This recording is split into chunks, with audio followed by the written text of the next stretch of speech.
खबरें होंगी आपकी, आपके गांव की, आपके शहर की।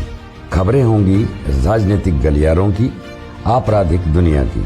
सरकारी कार्यालयों में बढ़ते भ्रष्टाचार की, विकास के नाम पर हो रही लूट की, व नेताओं के झूठ की। हम दिखाएंगे आपको सच्ची और सटीक खबरें।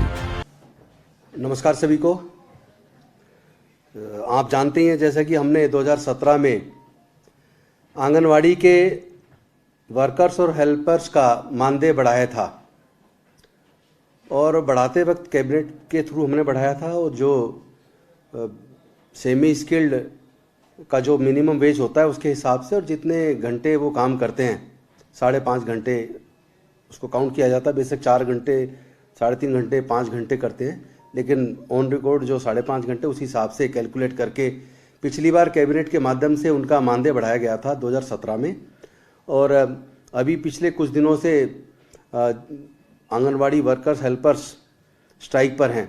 उन्होंने जो हमें एक अपना डिमांड पत्र दिया था, तो वो डिमांड पत्र देखने के बाद जो रीजनेबल चीज़ें लगी, उन रीजनेबल चीज़ों को देखते हुए हमने सरकार ने ये फैसला लिया है कि उनके मानदेय को हमें आज के परिस्थिति के हिसाब से जो जिस तरह महंगाई का बढ़ी है उसके हिसाब से आज के हिसाब से उनका मानदेय बढ़ाया जाना चाहिए।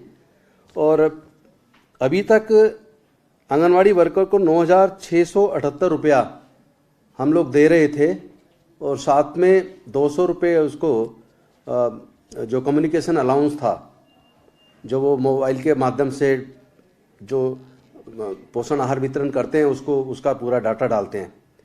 तो अब उसका वो 9,678 से बढ़ा के 11,220 रुपये उसका मानदेय किया जा रहा है और प्लस साथ में 1,500 रुपये उनके कन्वेंस एंड कम्युनिकेशन अलाउंसेस, यानी कि दोनों चीज़ मिला के 12,720 रुपया आंगनवाड़ी वर्कर को मिलेगा, जो पूरे उत्तर भारत में क्या बल्कि पूरे भारत में सबसे ज़्यादा है आंगनवाड़ी वर्कर्स का।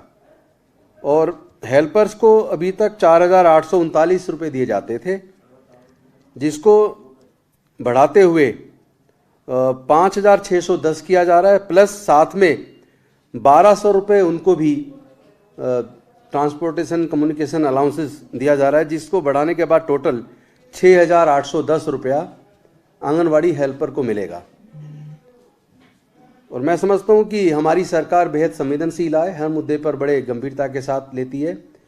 करीब अभी 5-6 दिन पहले आंगनवाड़ी वर्कर्स की एक यूनियन, दोनों यूनियन को बुलाया गया था, जिसमें से एक यूनियन आके हमसे मिली थी और उस यूनियन से बात करने के बाद हमने उनको ये भरोसा दिया था कि 1 हफ्ते के अंदर अंदर हमारी सरकार आपकी इन मांगों पर गंभीरतापूर्वक सकारात्मक सोच के साथ विचार करते हुए जल्दी इस संदर्भ में फैसला लेगी और आपको कम्युनिकेट करेगी। मुझे खुशी है कि हमारी सरकार वचन की पक्की है, जो बोलती है वो करती है। हमने 1 हफ्ते की बात की थी, अभी 1 हफ्ता हुआ नहीं है और उससे पहले ही हमने इसको कर दिया और कैबिनेट में आज ही उसको पास करके और तुरंत मार्च से इसको लागू कर दिया जाएगा। कोई सवाल पूछना चाहे तो? 25,000 वर्कर्स को और 20,000 हेल्पर्स को दिया जाए, वो प्रैक्टिकली पॉसिबल नहीं है, क्योंकि वो वर्कर नहीं है, एम्प्लॉइज नहीं है। वो लोग ऑनरेरियम काम करते हैं, उनको मानदेय दिया जाता है। और ये मसला कोई किसी एक सरकार का नहीं है, ये तो पूरे भारत सरकार को इस संदर्भ में भारत सरकार के हिसाब से ही चलना होगा। हम लोग अपने आप फैसला नहीं कर सकते।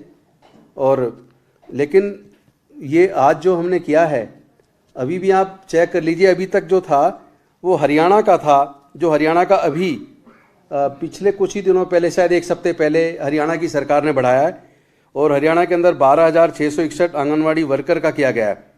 हमारे यहाँ 12,720, हेल्पर का वहाँ 6,781 है और हमारे यहाँ 6,810 उनका हो जाएगा। तो हम लोग तो जो निश्चित तौर पे अपने जो लोग हमारे साथ सरकार के साथ काम कर रहे हैं ऑनरेरियम के तौर पर उनको दिया जाता था, उसको आज की परिस्थिति के हिसाब से सरकार ने ज़रूरी समझा और मुझे खुशी है कि हमने उनको एक जायज़ तरीके से उनकी इन मांगों को हमने पूरा किया। और हम निवेदन करते हैं आंगनवाड़ी वर्कर्स हेल्पर से, क्योंकि ये जो पोषण आहार बढ़ता है ये बेसिकली कुपोषण को ख़त्म करने के लिए है। तो जो पोषण आहार बढ़ता है उसके लिए मैं आंगनवाड़ी वर्कर्स हेल्पर से निवेदन करूंगा तुरंत वो अपने ऑफिस पहुंचें और ये वितरण का काम